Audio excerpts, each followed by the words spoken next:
Hello, नमस्ते, आदाब, सत श्री अकाल। समय हो चुका है रेनबो पर प्रोग्राम हेल्पलाइन का।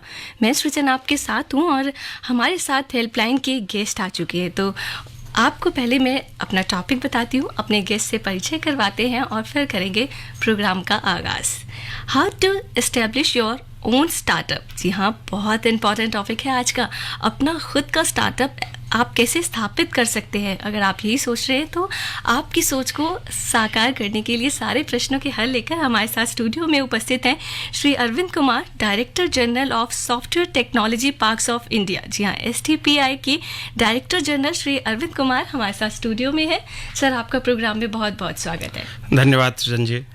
तो देखा, आपने जान लिया, तो सर की आवाज़ भी आपने सुन ली है। तो बस अब क्या करना है, जैसा कि मैंने टॉपिक बताया आपको, how to establish your own startup. आप हमसे फ़ोन लाइंस के माध्यम से जुड़ सकते हैं, व्हाट्सएप के माध्यम से भी जुड़ सकते हैं, मेल्स और 53010 जो हमारा फ़ोन नंबर है उसके ज़रिए भी। 2 लाइन्स अवेलेबल हैं, 23422346। दोबारा सुन लीजिए, 011 लगाना ना भूलें, 23422346। और दूसरी फ़ोन लाइन है 23421084, 23421084। ये 2 लाइन्स अवेलेबल हैं। और व्हाट्सएप नंबर आप जानते हैं, 9868107070 हमारा व्हाट्सएप नंबर है। रेनबो हेल्पलाइन सुन रहे हैं आप सृजन के साथ, और हमारे साथ हमारे आज के guest mister Arvind Kumar, director general of STPI। और हमारा आज का topic, how to establish your own startup. तो आप भी यही सोच रहे हैं ना कि कुछ नया करूं, कुछ नया सोचूं। आप अपनी लाइफ को ना, जब आप बिजनेस स्टार्ट करने जाते हैं तो कुछ इस तरह से जीते हैं जिस तरह से कोई और नहीं जी रहा होता। जी हाँ, मेहनत वाली ज़िंदगी। लेकिन जब आप कुछ हासिल कर लेते हैं ना, तो आप ऐसी ज़िंदगी जी पाते हैं जो लोग शायद सिर्फ सपनों में सोचते हैं, जैसी वो जीना चाहते हैं। तो वैसी ज़िंदगी आप बनाना चाहते हैं, स्टार्टअप की तरफ आप रुख करना चाहते हैं। तो हमारे साथ हमारे गेस्ट हैं, चलिए जानते हैं। सर, वैसे तो ना ये स्टार्टअप वर्ड पहले इतना सुनने में नहीं आता था। लोग अगर सोचते भी थे कि यार ये काम अगर मुझे ऐसे करना है ना, तो मैं कुछ ऐसा करूँ, लेकिन फिर वो वहीं का वहीं ठप हो जाता था, क्योंकि हम उससे इनोवेटिव सोचते ही नहीं थे कि क्या किया जाए। लेकिन अब जैसे हमारे भारत सरकार की भी कुछ ऐसी योजनाएं हैं जिनके ज़रिए हम अपने जो हमारा थॉट है, जो हमारा आइडिया है, क्योंकि बेसिकली एक बिजनेस या स्टार्टअप के लिए एक आइडिया ही वर्क करता है, उसको प्रमोशन के लिए ऐसे स्टेप्स हैं। तो आप प्लीज़ पहले उन पर बात करते हैं। धन्यवाद सृजन जी। ये बहुत ही इम्पॉर्टेंट सब्जेक्ट है, केवल आम आदमी के लिए नहीं और देश के लिए भी। जो स्टार्टअप हम कहते हैं जी, तो सबसे पहले आप ये समझिए कि हमारे दिमाग में कोई आइडिया आया, आज से बहुत 10 साल पहले, 15 साल पहले। आइडिया, जो भी नए इनोवेशन होते थे, वो सब बड़ी बड़ी कंपनीज करती थी जी। अब आज की तारीख में ये है कि आपके दिमाग में कोई आइडिया है जी, तो उस आइडिया को आप प्रोडक्ट में कैसे कन्वर्ट कर सकते हैं, उसके लिए आपको क्या क्या चाहिए, ये स्टेप सबसे पहले समझने की ज़रूरत है जी। आपके दिमाग में कोई आइडिया आया तो आपको लगता है कि इस आइडिया को कहीं ना कहीं पहले टेस्ट किया जाए, कोई लैब हो, कोई टेस्ट बेड हो जिसमें हम इस आइडिया को टेस्ट कर सकें। और टेस्ट करने के लिए हमको थोड़ा बहुत फंड अगर कहीं से मिल जाए तो हम उसको टेस्ट कर सकते हैं।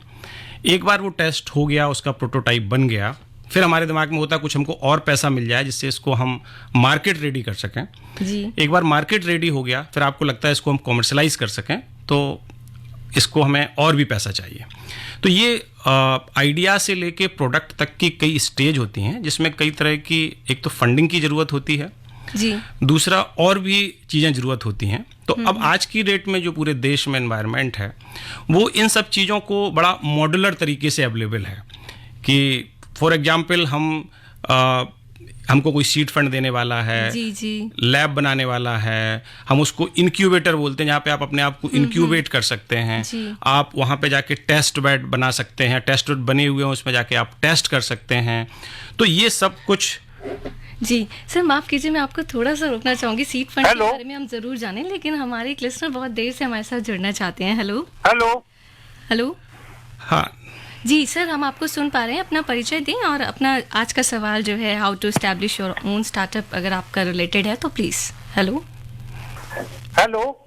जी, हम आपको सुन रहे हैं सर, अपना प्रश्न बताएं। Hello madam. जी सर, बताइए, आप कौन बोल रहे हैं? मैडम मैं गुरविंदर सिंह चट्ठा बोल रहा हूँ सुभाष नगर से। जी, सुभाष नगर से आप गुरविंदर जी बोल रहे हैं। आपका स्वागत है प्रोग्राम में। सर, अपना धन्यवाद प्रश्न मैम। बताएं।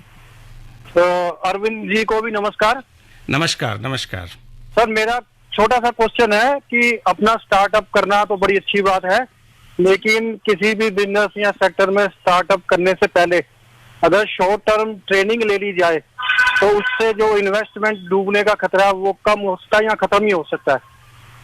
जी गुरविंदर जी, बहुत अच्छा आपका प्रश्न है और मुझे लगता है अरविंद जी भी सवाल के साथ बहुत अच्छी सी मुस्कान दे रहे हैं, तो आप अपना जवाब सुनिए। नहीं, आपके प्रश्न में जवाब भी निहित है। आपने कहा कि एक अच्छी सी ट्रेनिंग कर लें तो रिस्क कम हो जाता है। हम पूरी तरह से सहमत हैं आपसे इस बात से, और हम लोग, भारत सरकार इस तरह की कई योजनाएं चलाती है जिसमें जो लोग भी स्टार्टअप करना चाहते हैं उनको हम लोग मेंटरशिप प्रोग्राम बोलते हैं। तो जो भी स्टार्टअप के इंक्यूबेटर्स हैं उनके साथ वॉलंटरी लोग एज ए मेंटर जुड़े हुए हैं। वो मेंटर आपको ट्रेनिंग देते हैं कि आप ये करें ये ना करें, जिससे कि आपका सफल होने के चांसेस बढ़ जाते हैं। और वो ट्रेनिंग ज़्यादातर इंक्यूबेटर्स देते हैं। हम लोगों के भी जितने भी STPI के भी सेंटर फॉर एंटरप्रेन्योरशिप हमने बना रखे हैं, वहाँ भी सभी सेंटर फॉर एंटरप्रेन्योरशिप से मेंटर्स जो है अटैच हो रखे हैं। जी, तो गुरविंदर जी आप समझ गए होंगे कि हाँ बिल्कुल आप ट्रेनिंग ले सकते हैं, और भारत सरकार की भी ऐसी कुछ योजनाएं हैं। वो इवन अगर हम बात करें कौशल विकास के बारे में, ये हालांकि हमारा कल के हेल्पलाइन का यही टॉपिक है, मैं बिल्कुल आपको इसके बारे में भी पूरी डिटेल्स दूंगी, लेकिन ऐसे हमारे पास प्रोजेक्ट्स हैं, बिल्कुल आप उन पर वर्क कर सकते हैं। एक लिसनर का हमारे पास प्रश्न है, अनमोल राय जी, ये पुलिस लाइन भागलपुर से हमारे साथ जुड़े हुए हैं। ये जानना चाहते हैं कि एजुकेशन की जो फील्ड है उसमें स्टार्टअप कैसे करें, या फिर क्या ये जानना चाहते हैं कि डूज एंड डोंट्स रहेंगे अगर एजुकेशन फील्ड में कोई स्टार्टअप करना चाहते हैं तो। आपको किसी भी फील्ड में स्टार्टअप शुरू करनी है तो जो भारत सरकार का एक डिपार्टमेंट है DPIIT, department of promotion of industry and internal trade, इसकी एक वेबसाइट है, उसका नाम है startupindia.gov.in। तो वहाँ ये पे पोर्टल है दोस्तों, एक बार मैं सर से रिक्वेस्ट करती हूँ ये दोबारा आपके लिए दोहरा देंगे, आप इस पर जा सकते हैं, नहीं तो आप जैसे हम जनरली गूगल पर भी सर्च कर लेते हैं। तो स्टार्टअप इंडिया .gov.in। इस पोर्टल पर आप जब जाएंगे जी, तो यहाँ पे काफ़ी इंस्ट्रक्शंस हैं, उनको आप पढ़ सकते हैं, उन सभी निर्देशों को पढ़ सकते हैं। और वहाँ पे आप DPIIT की वेबसाइट पर जाकर अपने आप को रजिस्टर्ड भी कर सकते हैं। उसको ऑनलाइन रजिस्ट्रेशन बोलते हैं। जो उनकी रिक्वायरमेंट है वो पूरी करने के बाद फिर आप you will recognised as a startup, और जो भी स्टार्टअप को सुविधाएं भारत सरकार देती है उन सब सुविधाओं का आप लाभ ले सकते हैं। सर हम पोर्टल की बात कर रहे थे, तो क्या इस के लिए कोई हेल्पलाइन नंबर भी है? क्योंकि दूर दराज से जो लोग फ़ोन करते हैं वो जनरली फ़ोन के ज़रिए बहुत कन्वीनियंट होता है कि आप जान पाएँ कि अगर आपका कोई स्टार्टअप है तो आप आगे कैसे चले। ज़्यादा मुझे याद है ऐसा कोई डायरेक्ट फ़ोन नंबर नहीं है, बट जो वेबसाइट है उस पर कई फ़ोन नंबर्स हैं, जिसमें कॉन्टैक्ट अस जो होता है उसके अंदर फ़ोन नंबर हैं, उन पे फ़ोन कर सकते हैं। बट ये गुड आइडिया है कि हम एक स्टार्टअप का एक फ़ोन नंबर एडवर्टीजमेंट करें और हर जगह करें, जिससे कि अगर किसी को संपर्क करना, इवन किसी को ये भी जानना है कि किस वेबसाइट पर जाके हमें इंस्ट्रक्शंस मिलेंगे जहाँ पे हम अपने आप को एनरोल कर सकते हैं, रजिस्टर कर सकते हैं, तो एक गुड आइडिया है। We can work on that, जिससे कि और लोगों को इससे फ़ायदा हो सके। जी, तो सर आपने जैसे कि अभी बताया सीड फंड यानी कि ग्रांट्स, क्योंकि डेफिनेटली अगर आइडिया आ गया है स्टार्टअप के बारे में आपने बता दिया, योजनाएं भी हैं ऐसी, लेकिन अब पैसा तो चाहिए, पैसे के बिना तो कुछ नहीं होगा। कुछ ग्रांट्स या फिर कुछ ऐसे सीड फंड जैसे कि आपने बताया, उनके बारे में आप प्लीज़ हाईलाइट कीजिए। जब सबसे पहले जब आपके दिमाग में आइडिया आया तो आपको कुछ बहुत ज़्यादा पैसा नहीं चाहिए, थोड़ा सा पैसा चाहिए। तो वो पैसे जो है, जिसको हम जो पैसा होता है उसी को हम सीड फंड बोलते हैं, क्योंकि अब बड़ा पेड़ लगने वाला है, स्टार्टअप यूनिकॉर्न बनने वाला है, बीज से जो है पेड़ निकलने वाला है, बीज से। तो उस बीज के लिए जो पैसा चाहिए वो कई तरह से होता है। एक पैसा तो होता है कि सरकार की कई योजनाएं हैं जिसमें वो ग्रांट इन ऐड होता है, जिसमें आपको कुछ 10 लाख 15 लाख 20 लाख रुपए कुछ आपको मिल गए, जिसको आपको किसी को वापस नहीं करना है। सरकार एक स्टार्टअप योजना को चूंकि प्रमोट करना चाहती है तो उस मद्दे वो उसको देती है और आपको उसको यूटिलाइज करके आप अपना आइडिया को प्रोटोटाइप में कन्वर्ट कर सकते हैं।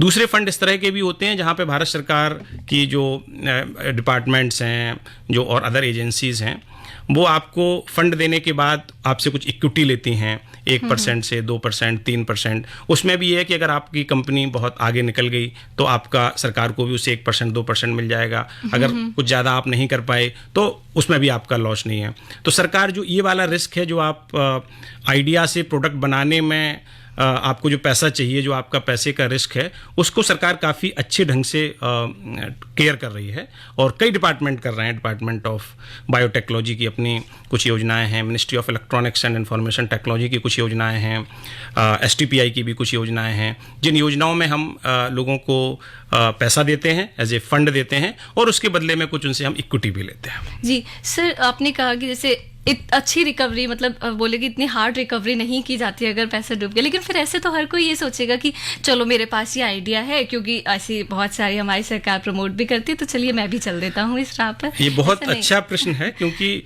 आपके पास अगर आइडिया है तो सरकार भी पैसे देने के पहले उस आइडिया को थोड़ा सा टेस्ट करती है। तो आप देखेंगे कि वेबसाइट पर इस तरह के कॉम्पिटिशन्स चलते रहते हैं। उसको कहीं ओपन चैलेंज बोलते हैं, चुनौती बोलते हैं, इस तरह के प्रोग्राम्स, इस तरह की कई कंपटीशन चलते रहते हैं। तो आपको उसमें अप्लाई करना होगा।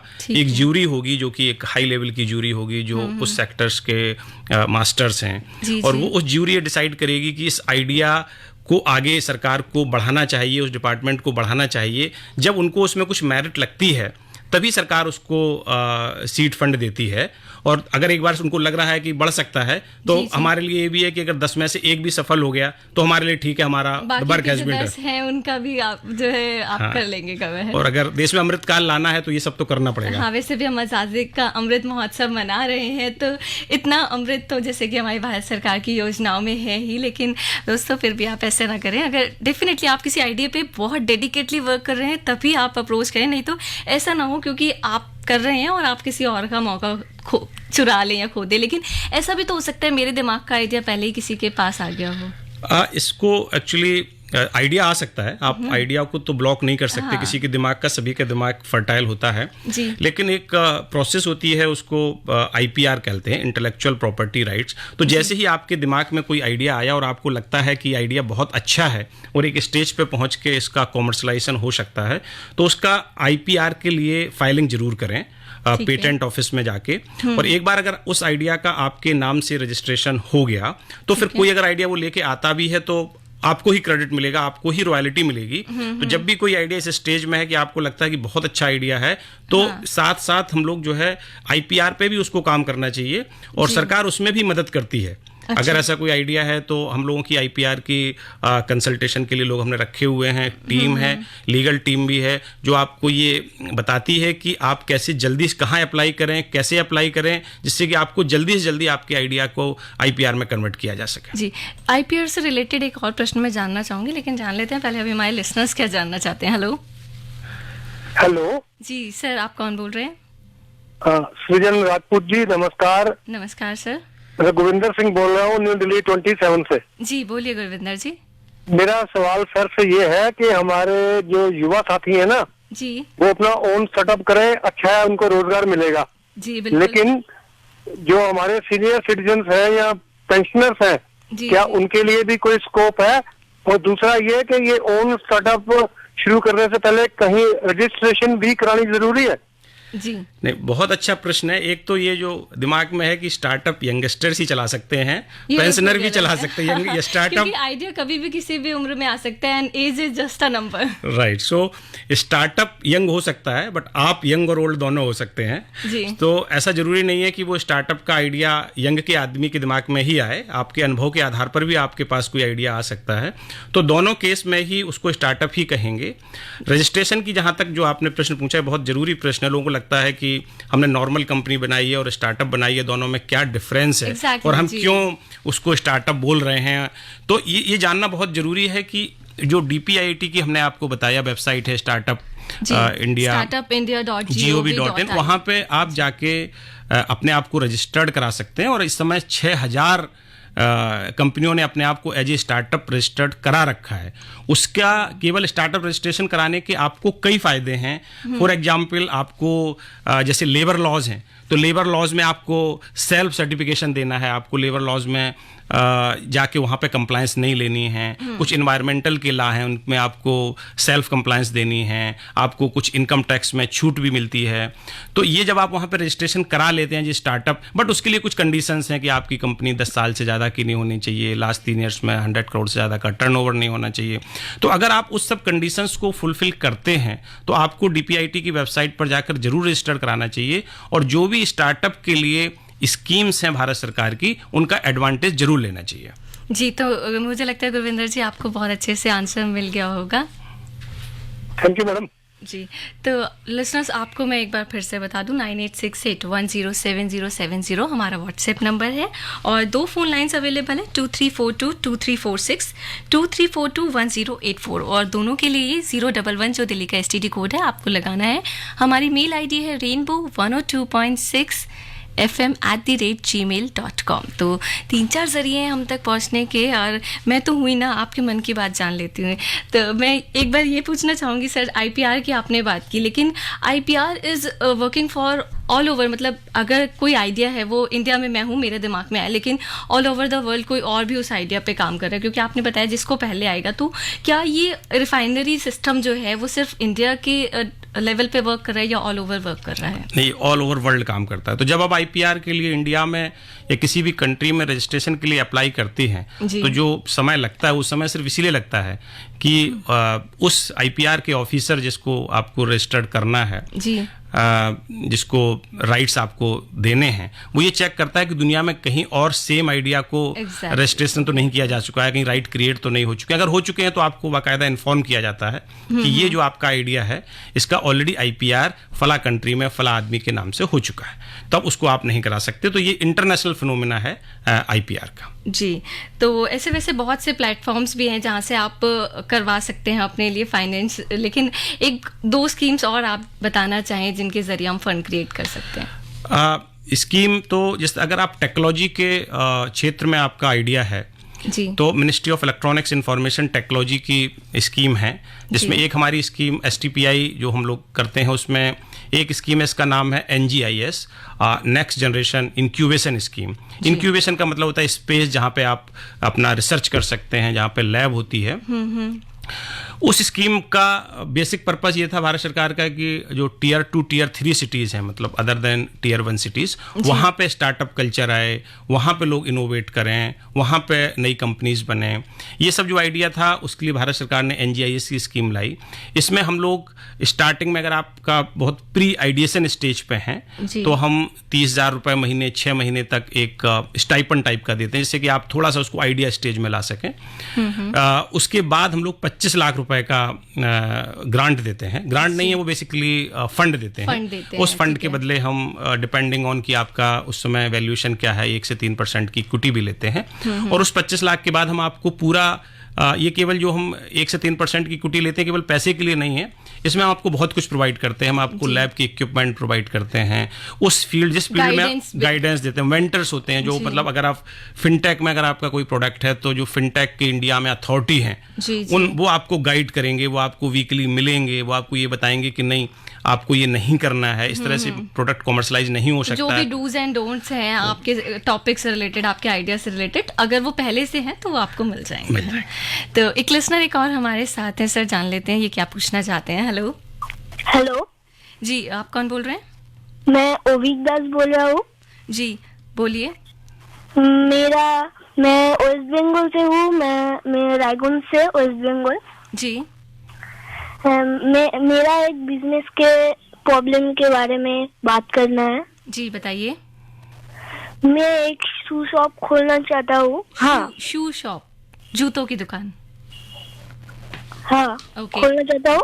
जी ठीक है, खोलना चाहता हूँ।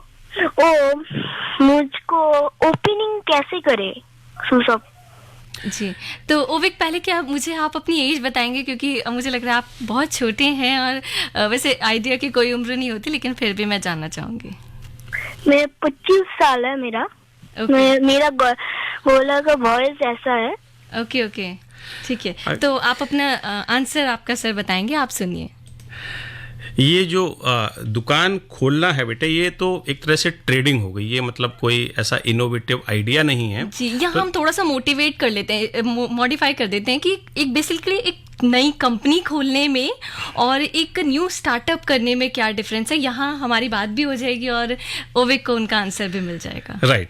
तो अगर कोई ऐसा आइडिया है जो इनोवेटिव है, और इनोवेशन कोई बहुत बड़ी चीज नहीं है, मतलब जो भी आपकी आज की तारीख की प्रॉब्लम है, जी जी, उन प्रॉब्लम का कोई टेक्नोलॉजिकल सॉल्यूशन है तो वो भी इनोवेशन है। या आप किसी तरह से किसी भी चीज की लाइफ इजी कर सकते हैं, चाहे वो कारपेंटर हो, चाहे वो कोई भी हो, मिस्त्री हो, किसी तरह का कोई भी आदमी है, या आप रेडियो जॉकी, आपकी लाइफ को इजी कर सकता है। मैं ऑफिसर हूँ, मेरी लाइफ को इजी कर सकता है। तो ऐसी किसी भी चीज़ जो लाइफ इजी कर सकता है या जो किसी भी बड़ी समस्या का टेक्नोलॉजी से सॉल्यूशन निकाल सकता है, दीज ऑल आर इनोवेशन। वो सब स्टार्टअप की कैटेगरी में आते हैं।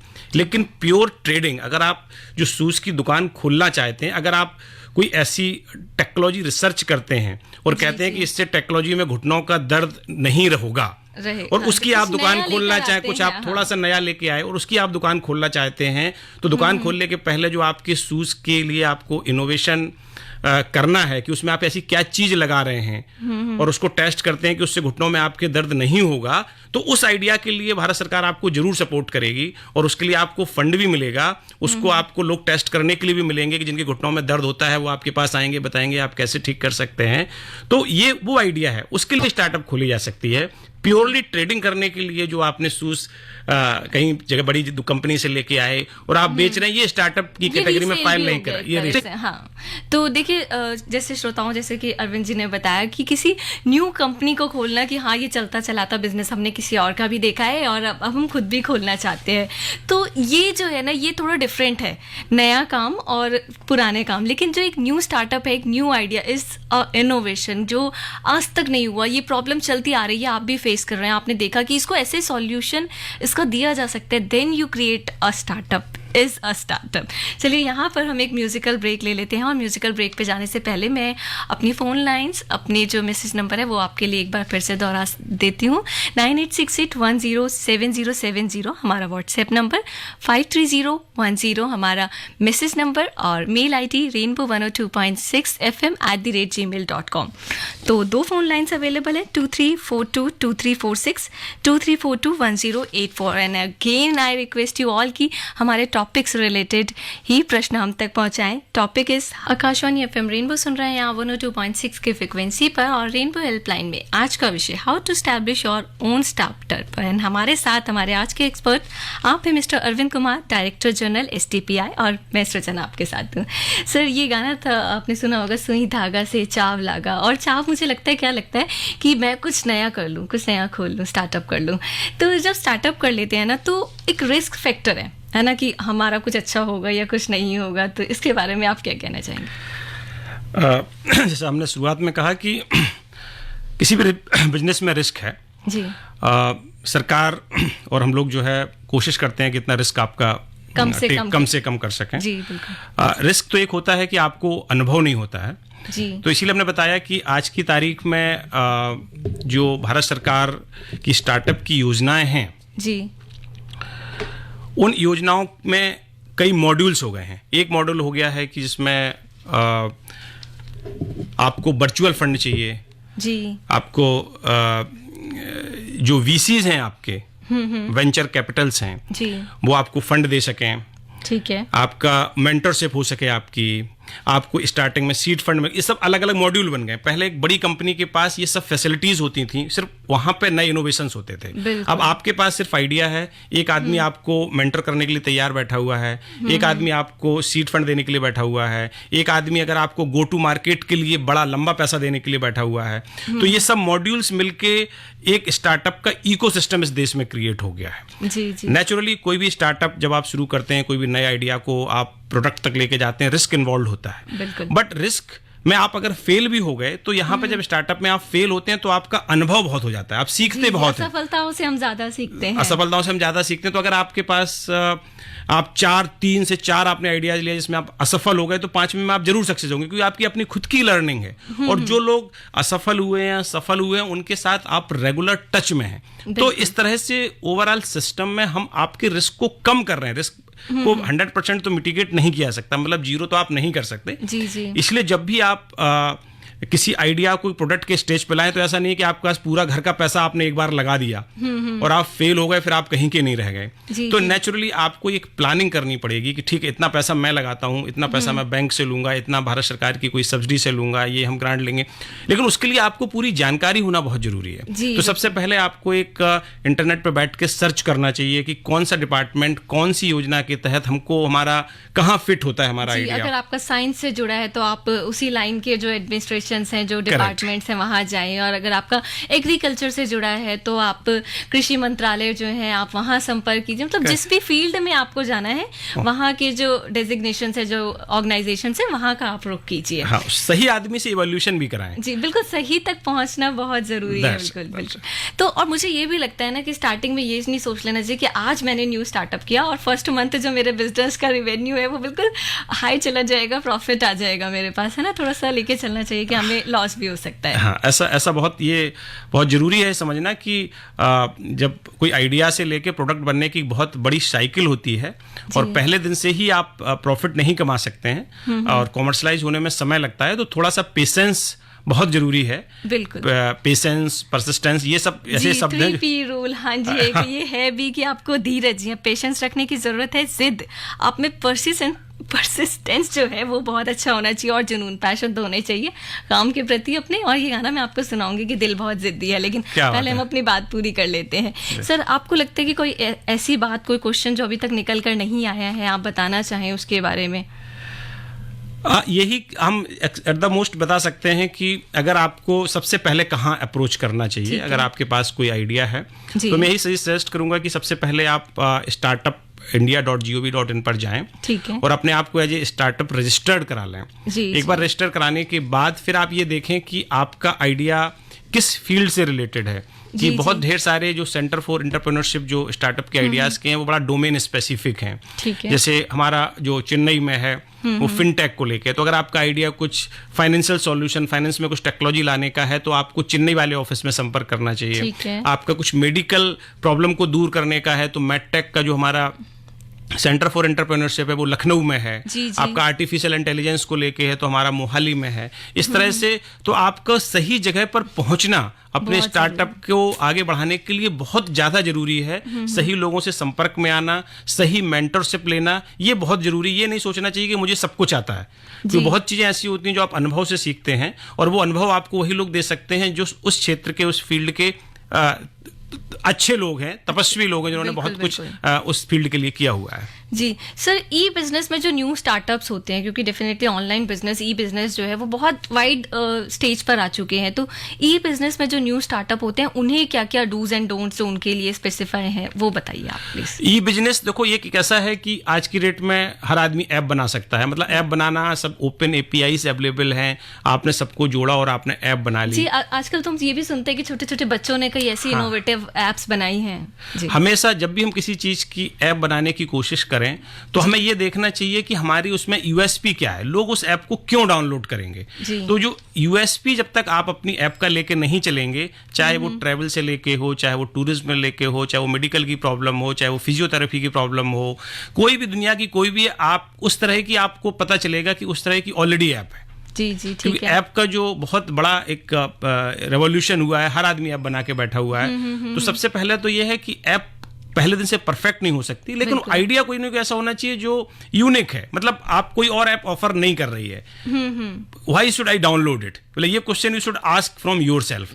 अगर इस प्रश्न का जवाब आपको मिलता है यस, हम इसको डाउनलोड इसलिए करेंगे, फिर उसके बाद आपके पास फीडबैक आते रहेंगे और उस आप ऐप को आगे नेक्स्ट स्टेज पे ले जा सकते हैं। और ये कंटिन्यूअस प्रोसेस है। लेकिन हम देखते हैं मोबाइल में हमारे कितनी ऐप्स हैं और उनके डेली अपडेट्स आते रहते हैं, क्योंकि वो लोग भी देखते रहते हैं कि क्या नया उसमें ठीक किया जा सकता है। कई बग्स ऐप्स हैं या कुछ भी हैं, उनको अपडेट करने के ऑप्शन आते रहते हैं। और अगर आप भी ऐसा कुछ लॉन्च करने जा रहे हैं तो पहले से आप भी सोच सकते हैं, लेकिन डेफिनेटली ये चेंजिंग प्रोसेस है, आप टाइम टू टाइम भी इसे चेंज कर सकते हैं।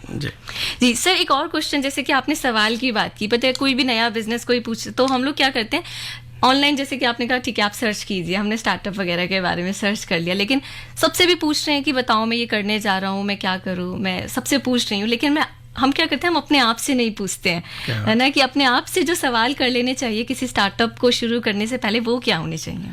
सबसे पहले कि आप रिस्क ले सकते हैं, आपके पास समय है, पहली चीज समय है आपके पास इतना कि आप रिस्क ले सकते हैं। पहला प्रश्न आपको ये पूछना चाहिए। दूसरा है कि आपके अंदर जुनून है कि नहीं है। अगर आपके अंदर जुनून बहुत जरूरी है, क्योंकि बहुत फ्रस्ट्रेशन होता है, आपने कोई प्रोडक्ट बना लिया, अब उस प्रोडक्ट का स्टैंडर्डाइजेशन कैसे होगा, उस प्रोडक्ट को मार्केट में कैसे बेचा जाएगा। हालांकि सरकार ने स्टार्टअप को इस तरह की काफ़ी छूट दे रखी है कि बहन आप पार्टिसिपेट करते हैं तो आपको ईएमडी नहीं देनी है, आपका एक्सपीरियंस जो, जैसे हम कोई प्रोडक्ट या कोई सर्विस चाहती है भारत सरकार, तो होता है कि इतने साल का अनुभव, तो वो अनुभव अगर आपने एज ए स्टार्टअप रजिस्टर्ड करा रखा है तो वो आपको उतनी अनुभव की जरूरत नहीं है। आपको इतना होता है कि इतना आपको टर्नओवर चाहिए, वो आपको टर्नओवर से छूट मिल जाती है, आपको ईएमडी नहीं देनी होती है। ये सब तो सरकार सुविधाएं दे रही है स्टार्टअप के लिए, लेकिन अगर वो जुनून नहीं है तो वो सब सुविधाएं बेकार हैं। बिल्कुल बिल्कुल, अगर आप पैशनेट नहीं है ना तो फिर तो सब बेकार ही है। तो सबसे पहले जुनून हो और थोड़ा समय हो, पेशेंस हो। अगर समय और जुनून नहीं है तो शायद स्टार्टअप वाला बिजनेस इतना आसान नहीं है। हाँ, वही 3P रूल जो है वो, जिसके बारे में भी अभी हमने बात की थी। चलिए आप लिसनर्स, मैं एक वो जिद्दी दिल गाने के मैंने जिक्र किया था, वो गाना मैं आपको सुनवा देती हूँ, लेकिन गाने से पहले एक बार फिर मैं आपके लिए दोहरा दूँ। हमारे रेनबो हेल्पलाइन का आज का विषय है how to establish your own business, अपना खुद का स्टार्टअप कैसे स्थापित करें। एक्सपर्ट है Shri Arvind Kumar, director general of STPI यानी software technology parks of India. आपके पास बहुत से जरिए वैसे आप जानते हैं, फिर भी जान लीजिए। रेनबो 102.6 FM @gmail.com हमारी मेल ID, 53010 हमारा मैसेज नंबर, इसके अलावा व्हाट्सएप 9868107070 और 2 फोन लाइंस भी अवेलेबल है, 2342 2346 2342 1084। तो जल्दी से जिद्दी दिल अगर आपका है ना, गाना भी सुन लीजिए, लेकिन अपना प्रश्न भी हम तक पहुंचा दीजिए। आकाशवाणी FM रेनबो सुन रहे हैं यहाँ 102.6 की फ्रिक्वेंसी पर, और आज का topic how to establish your own startup. Shri Arvind Kumar, director general STPI हमारे साथ है। सर, आइडिया है भी तो हम कैसे जाने कि ये आइडिया है, ये कोई इनोवेशन है? मतलब आप तो इस लाइन में है तो आपके पास डेफिनेटली रोज न्यू आइडियाज आते होंगे, तो कुछ एक जो आप हमारे साथ शेयर करना चाहें। हाँ, ये भी एक बहुत महत्वपूर्ण प्रश्न है कि आइडिया है क्या, व्हाट इज आइडिया, है ना, व्हाट इज एन आइडिया। हाँ जी। तो परिभाषा तो देना शायद मुश्किल है, बट मैं आपको उदाहरणों से कुछ समझा सकता हूँ। बड़े छोटी छोटी चीज़ें होती हैं ज़िंदगी में कि उदाहरण के लिए आप देखते हैं जैसे कार है आपकी, तो आपकी अगर बड़ी कारों में तो आता है, छोटी कारों में आप कार स्टार्ट कर देते हैं, चलने लगते हैं, बाद में आपको पता चला है कि थोड़ी देर बाद आधा किलोमीटर की कार का मेरा पहिया पंचर था। तो इट कुड बी आइडिया कि आप कुछ ऐसी चीज़ बनाएं कि जब हमने कार स्टार्ट करी और अगर हमारे किसी भी पहिया में एक लेवल से हवा कम है तो वो दिख जाए, आपको टू की आवाज है। This is an idea. हाँ, दिस इज एन आइडिया कि आपके पास कोई ऐसा मीटर होना चाहिए जैसे कोई आप, और उसको इतना कॉस्ट इफेक्टिव बनाए कि हर छोटी कार वालों से, अब अगर वो आइडिया 50,000 रुपए में आपने बनाया तो उसका कोई यूज नहीं है, क्योंकि वो कार ही 2 लाख 3 लाख रुपए की है। तो अगर आप 500,000 रुपए में कुछ ऐसा आइडिया लेके आते हैं तो वो एक आइडिया है। तो दिस इज एन आइडिया कि आपने एक प्रॉब्लम को, बड़ी प्रॉब्लम को सॉल्व किया कॉस्ट अफोर्डेबल तरीके से। बिल्कुल। मेडिकल किट है, मैं लखनऊ गया था तो उसमें क्या कि लोगों ने एक बताया कि एक छोटी सी किट है, वो आप छोटा सा एक छोटी सी पत्ती सी लोहे की से हम कहेंगे स्ट्रिप टाइप की वो थी। उन्होंने कहा आप यूरिनल में लगा दीजिए तो आपका क्रिएटिनिन, डायबिटीज, आपका कितना शुगर है, डेली लेवल पे जितनी बार भी आप वॉशरूम जाएंगे आपका मेजर होता रहेगा। अच्छा। ये भी एक आइडिया है कि आपकी ऐप में आपको ऐसा नहीं कि सडनली आपको पता चला कि नहीं हमारी किडनी ब्रेकडाउन हो गई, क्रिएटिनिन जो है हमारा 6 और 7 पहुंच गया इन प्लेस ऑफ 1.2। तो एक उसका भी एक आइडिया है कि ठीक है आप डेली बेसिस पे मेजर कर रहे हो, आपकी ऐप आपको बता दे रही है। एक आइडिया था कि आपने पहले अपना ये मेजर किया कि आपका शुगर लेवल क्या था, फिर आपने कुछ 2 समोसे खाए उसके बाद फिर आपको बता दिया, तो आपको पता है जस्ट समोसे से मेरा शुगर लेवल जल्दी बढ़ता है, दाल रोटी खाने से कम बढ़ता है। तो ये भी एक आइडिया है। जी। तो लेकिन सर जैसे आपने समोसे की बात की, सॉरी टू इंटरप्ट यू, लेकिन जनरली लोग शुगर से पहले ना वेट चेकअप करते हैं कि पहले मेरा वेट इतना था और फिर समोसे खाने के बाद मेरा वेट इतना हो गया। तो वेट कंट्रोल अगर कोई ऐसा जनरेट कर दे तो मुझे लग रहा है वो तो बहुत पॉपुलर हो जाएगा, बहुत पॉपुलर हो जाएगा, मोस्ट डिमांडिंग। तो इस तरह से कुछ हमने देखा कि कुछ आइडिया ऐसे थे कि बच्चों को पढ़ाने के हिसाब से कि आप अपने मोबाइल का कैमरा अगर आप ए अल्फाबेट पे लेके गए तो वो 3 डायमेंशन में एप्पल बन जाएगा। सो लाओ बच्चे कैन रियलाइज कि A for apple, apple means he can realise. अब हमने उसको बाइट किया तो बी से आपने बाइट कर दिया। तो आप जो है उस केवल अपना जो मोबाइल का कैमरा था उस लेटर के सामने लेके गए और वो 3 डायमेंशन फिगर में convert. This is also idea बच्चों की पढ़ाई के लिए। तो इस तरह से आपका एग्जिस्टिंग जो ऑटोमोबाइल्स हैं वो पेट्रोल डीजल से चलते हैं। आपने कहा कि ओके हम इस बॉडी को यूज कर लेंगे, लेकिन डीजल पेट्रोल ज़्यादा पॉल्यूशन करता है, उसमें कुछ हम इलेक्ट्रिक का व्हीकल लगा सकते हैं। तो ये भी एक आइडिया है। तो आइडिया मीन्स कि एनी प्रॉब्लम, मतलब डे टू डे में आप कोई भी प्रॉब्लम सॉल्व कर सकते हैं। आप एयरपोर्ट से बाहर निकलते हैं, पता चला कि कारों में लाइन लगी हुई है, हो सकता है कि कोई एक ऐसी ऐप बनाए कि आपको एग्जैक्टली बता दे कि ड्राइवर और आपके बीच में क्या डिस्टेंस है, एग्जैक्टली उसी वक्त ड्राइवर पहुंचे जब आप पहुंचो। This is an idea. लेकिन ट्रैफिक के चलते वैसे ऐसा हाँ, मतलब अगर हाँ, लेकिन फिर भी गूगल जो करता है आज की डेट में अप्रोक्सीमेट कि आपको यहाँ से वहां तक पहुंचने में 36 मिनट लगेगा, बता सकता है कि 6 मिनट लगेंगे। Since you are walking it will take 6 minutes, he is driving it will 6 minute, exactly at same time you will meet this point. तो इस तरह का एयरपोर्ट पे हम जाने के बाद हमको ढेर सारी समस्याएं कभी कभी हो जाती हैं, एयरपोर्ट की सिक्योरिटीज के इशू। तो ऐसी कोई भी प्रॉब्लम जो आपको लगता है कि हम इसकी वजह से समय लग रहा है और अगर टेक्नोलॉजिकल कुछ सॉल्यूशन हो तो हम वहां पे पहुंच सकते हैं। जी जी। तो ये ऐसी कोई भी चीज, कोई भी इनोवेशन अगर आपके दिमाग में आता है तो वो आइडिया को आप अपने मित्रों से डिस्कस कर सकते हैं कि boss this is an idea, can we work on that. उसके बाद उस फील्ड के जो महारथी हैं उनसे आप संपर्क में आ सकते हैं कि हाँ ये आइडिया, इसको हमें कैसे करना है। और वही आइडिया है, आइडिया आप सबसे पहले इसीलिए हम कहते हैं प्री आइडिएशन। जो प्री आइडिएशन स्टेज जब हम लोगों के पास आता है तो उसी वक्त तो कह देते हैं कि नहीं this is not an idea, मतलब either people have already done it और it can not be commercialised, either way.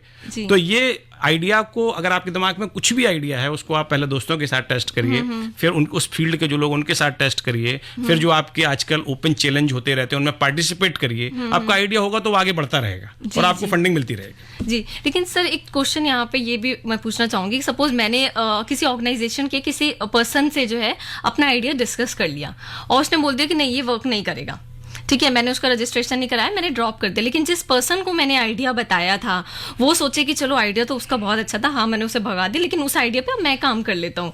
तो इस केस में अगर फिर मैं बाद में जाके ऑब्जेक्शन कर सकती हूँ कि मतलब वही मैं कोर्ट केस पर आ रही हूँ कि मैं ऑब्जेक्शन कर सकती हूँ कि ये आइडिया पहले मेरा था लेकिन इसे मैंने डिस्कस करा था और फिर उन्होंने वर्क कर लिया, समथिंग लाइक। अगर आपके पास कोई रिकॉर्ड है तो आप जरूर कह सकते हैं, लेकिन वही इसीलिए हमने कहा कि वो IPR रजिस्ट्रेशन बहुत जरूरी होता है। और जब भी आपस में जब आइडिया डिस्कस करते हैं तो हो सकता है कि आप कुछ न्यूआंस डिस्कस ना करें जिससे कि वो आगे उसको ना आप आइडिया का जो एब्स्ट्रैक्ट स्टेज है बिल्कुल मैक्रो लेवल पे है उसको आप डिस्कस करें। अगर आपको लगता है कि वो आदमी कॉन्फिडेंस का नहीं है, ऐसा हो जाता है कि लोग गेमिंग इंडस्ट्री वगैरह में हमने देखा है कि आप एक गेम आपने कोई नया बनाया और उस गेम को लेके आप VC के साथ आप गए, VC के पास गए जो वेंचर कैपिटल्स होते हैं, एंजल फंडिंग करते हैं कि साहब ये आइडिया है इसको आप फंड कर दीजिए।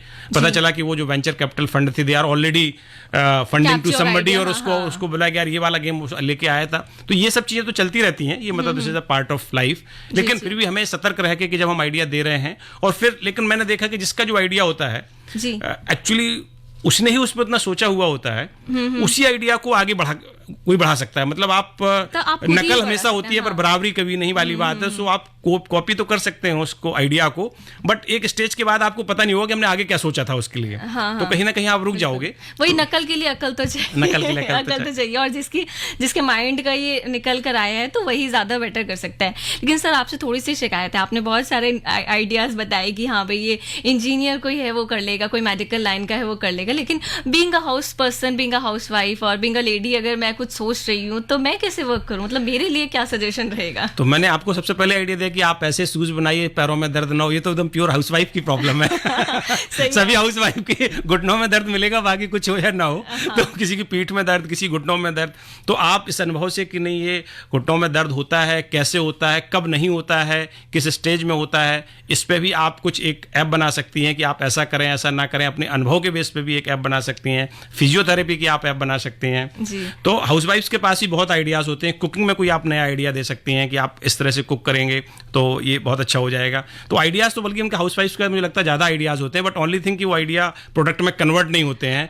उनको कन्वर्ट करने के लिए भी हम इनकरेज कर रहे हैं। हमने एक जो है अपने यहाँ एक ओपन चैलेंज जो किया था वो वीमेन स्पेसिफिक था। तो उसमें वीमेन पार्टिसिपेट और उसमें बहुत अच्छा पार्टिसिपेशन हुआ, मतलब मेल से ज्यादा फीमेल्स की एप्लीकेशन आई, सिलेक्शन भी उन्हीं का ज्यादा हुआ। फिर वो यही है ना कि वो सोचते हैं घर बैठे बैठे क्या करें, कोई आइडिया सोच लेते हैं, कुछ नया स्टार्ट कर लेते हैं। तो ऐसा नहीं है कि वीमेन्स बहुत अच्छा कर रही हैं, और आइडियाज जो है किसी वक्त किसी के भी दिमाग में आ सकता है, और specially those who are working more, मतलब जिन ज्यादा चीजों से फेस कर रहे हैं, उनकी वो ज्यादा प्रॉब्लम्स को फेस कर रहे हैं।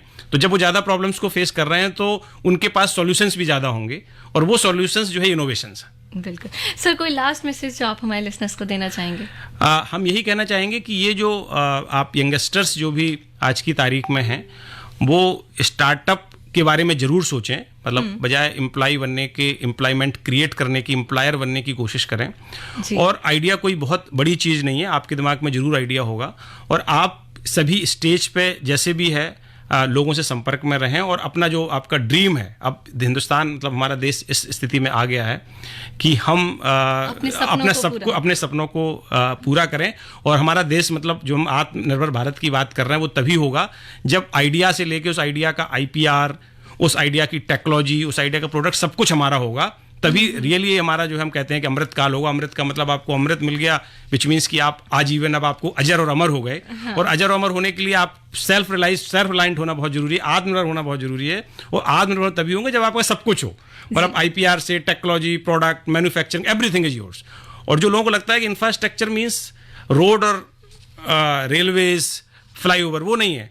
ये भी एक इंफ्रास्ट्रक्चर है, भी डिजिटल इंफ्रास्ट्रक्चर है। तो देश जब अपना डिजिटल खुद का इंफ्रास्ट्रक्चर बनाएगा, खुद के डिजिटल इंफ्रास्ट्रक्चर के IPRs होंगे, तभी देश आत्मनिर्भर बनेगा और हम इस अमृतकाल का सही उपयोग कर पाएंगे। जी बिल्कुल सर, जैसे कि आपने कहा कि टॉपिक का भी आपके वहीं से निकल कर आ गया है कि यही हमारा कल का भी टॉपिक है दोस्तों। कल 21 अप्रैल हमारे हेल्पलाइन का टॉपिक है कौशल विकास से रोजगार, और हमारे गेस्ट होंगी शीतल चोपड़ा जो कि राष्ट्रीय इलेक्ट्रॉनिक्स और सूचना प्रौद्योगिकी संस्थान भारत सरकार से हमारे साथ होंगी, और कौशल विकास से रोजगार तक कैसे पहुंचे, और आज से रिलेटेड है लेकिन और आपको क्लियर हो पाएगा। और इसी के साथ अरविंद जी, आपका बहुत बहुत धन्यवाद कि आप हमारे प्रोग्राम में आए, और हमारे आज का topic how to establish your own startup बहुत अच्छे से आपने डिस्क्राइब किया। Thank you so much sir. Thank you Srijan, thank you.